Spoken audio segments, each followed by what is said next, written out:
Halo semuanya, bertemu kembali dengan saya Kersogo di channel ini. Ada satu berita yang menarik untuk kita simak terkait dengan pertumbuhan ekonomi Israel di Indonesia secara khusus. Kita mendengar seruan boykot memboikot di mana-mana. Tetapi apa yang terjadi teman-teman? Waktu Israel perang dengan Gaza, justru pertumbuhan ekonomi Israel itu bukannya jatuh, malah bertumbuh. Dan ini bahkan mengalahkan pertumbuhan ekonomi di Indonesia. Nah, kita simak videonya ya, kita akan dengar bersama-sama. 2 tahun setelah meletusnya Perang Gaza, dunia masih terus memantau bagaimana konflik tersebut mengguncang peta geopolitik dan ekonomi kawasan Timur Tengah. Ya. Namun di tengah ketegangan dan ketidakpastian, Israel justru mencatatkan capaian ekonomi yang mengejutkan, terutama pada sisi cadangan devisa yang terus menanjak hingga menembus rekor tertinggi sepanjang sejarah. Lonjakan ini menjadi fenomena menarik di tengah situasi perang yang biasanya menekan stabilitas ekonomi sebuah negara. Selengkapnya pemirsa akan kita bahas secara mendalam. Dalam 2 tahun perang Gaza, cadangan devisa Israel meroket, RI kalah. Ya, 7 Oktober 2025, genap 2 tahun meletusnya Perang Gaza. Serangan yang dimulai sejak 7 Oktober 2023 tersebut menjadi salah satu peristiwa paling mematikan di kawasan Timur Tengah dalam 1 dekade terakhir dan menewaskan ribuan warga sipil dan menyebabkan kerusakan besar pada infrastruktur di Gaza.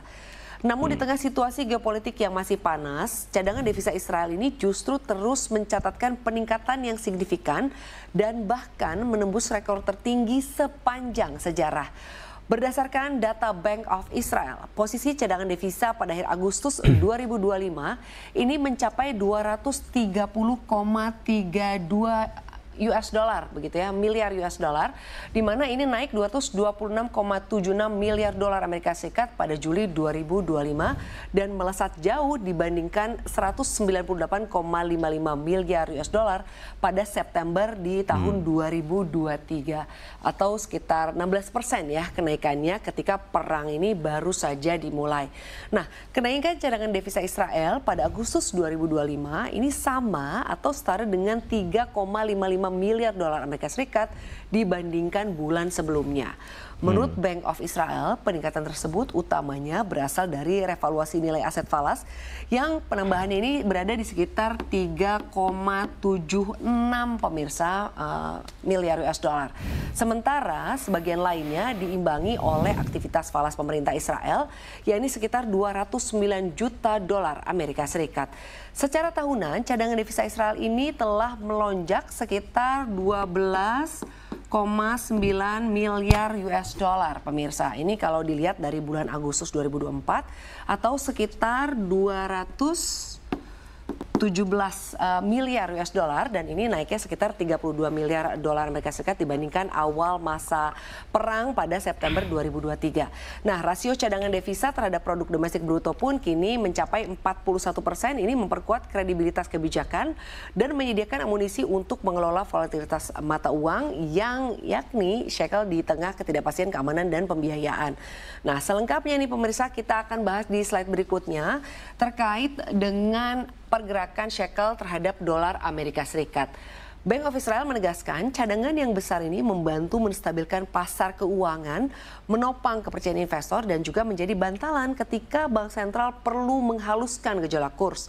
Dan hal ini kontras dengan periode Oktober di tahun 2023 di mana saat itu bank sentral Israel menjual falas untuk bisa menahan pelemahan tajam shekel. Rekor baru ini menandai pemulihan berkelanjutan sejak fase tersebut. Merujuk data definitif, nilai tukar Israel yakni shekel di awal serangan ke Gaza pada awal Oktober 2023 sempat mengalami pelemahan yang cukup signifikan terhadap dolar Amerika Serikat.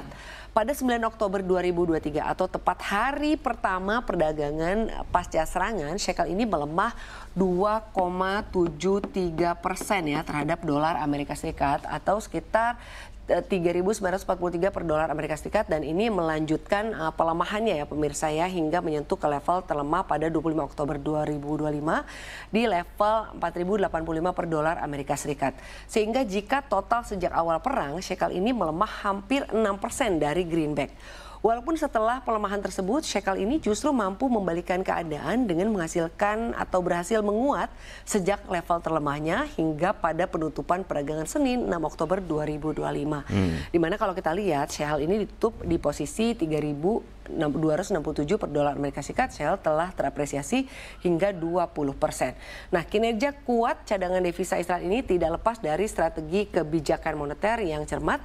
Bank of Israel mengambil langkah-langkah stabilisasi yang terukur, menjaga keseimbangan antara intervensi pasar dan juga kepercayaan investor, dukungan dari sektor teknologi tinggi, dan juga ekspor yang tetap solid juga ini menjadi faktor penting yang membantu memperkuat posisi shekel. Dengan cadangan devisa yang besar, Israel ini memiliki ruang yang lebih luas untuk menahan volatilitas mata uang dan memastikan keberlanjutan stabilitas makro di tengah tekanan geopolitik yang masih membayangi. Lalu selanjutnya kita akan membandingkan dengan Indonesia ya. Seperti apa ini datanya, menarik. kita akan lihat di slide berikutnya. Ya. Ya, Bank Indonesia baru saja merilis posisi cadangan devisa pada akhir September 2025 yang ternyata mengalami penurunan dibandingkan bulan sebelumnya. Cadangan devisa RI pada akhir September 2025 ini tercatat ada di sekitar 148,7 miliar dolar Amerika Serikat atau ini lebih rendah dibandingkan bulan Agustus 2025 yang berada di kisaran 150,7 miliar dolar Amerika Serikat atau mengalami penurunan sekitar 2 miliar dolar Amerika Serikat dalam sebulan. Jika dibandingkan dengan periode ketika Perang Gaza dimulai pada September 2023, cadangan devisa Indonesia ini memang naik tipis ya dari 146,4 miliar dolar Amerika Serikat ini menjadi 148,7 miliar dolar Amerika Serikat atau tumbuhnya ini sekitar 1,6% nih pemirsa dalam 2 tahun. Nah, angka ini berbanding terbalik dengan Israel yang justru menambah lebih begitu ya dari 31 miliar dolar Amerika Serikat cadangan devisanya di periode yang sama atau tumbuh sekitar 16% tumbuhnya pemirsa. Nah, menurut Bank Indonesia, penurunan cadangan devisa pada September 2025 utamanya disebabkan oleh 2 faktor utama, yakni pembayaran utang luar negeri pemerintah dan juga intervensi di pasar valuta asing guna menstabilkan nilai tukar rupiah yang sempat tertekan oleh penguatan dolar Amerika Serikat. Penurunan cadangan devisa pada bulan September di tahun 2025 ini mencerminkan tekanan global yang masih kuat, terutama akibat menguatnya dolar Amerika Serikat dan juga ketegangan geopolitik yang menekan pasar negara berkembang. Meskipun fundamental ekonomi Indonesia tetap solid, kebutuhan pembayaran utang luar negeri dan juga intervensi untuk menjaga stabilitas nilai tukar rupiah menjadi faktor utama berkurangnya cadangan devisa di bulan lalu. Namun langkah Bank Indonesia ini diharapkan dapat menjaga kepercayaan pasar serta mencegah fluktuasi tajam di pasar keuangan domestik. Ya, teman-teman, demikian videonya. Kiranya video ini boleh memberikan edukasi bagi kita ya, bahwa walaupun memboikot di sana sini terhadap produk-produk Israel, tapi Israel adalah tetap umat yang diberkati, sehingga sampai sekarang pun walaupun geopolitik perang antara Israel dengan Gaza bahkan negara lain pun ikut, Israel tetap ekonominya bertumbuh. Ya, kita nggak bisa pungkiri dan pasti Tuhan menyertai dan memelihara bangsa yang dipilihnya. Itu saja kiranya video ini boleh menjadi berkat. Tuhan memberkati.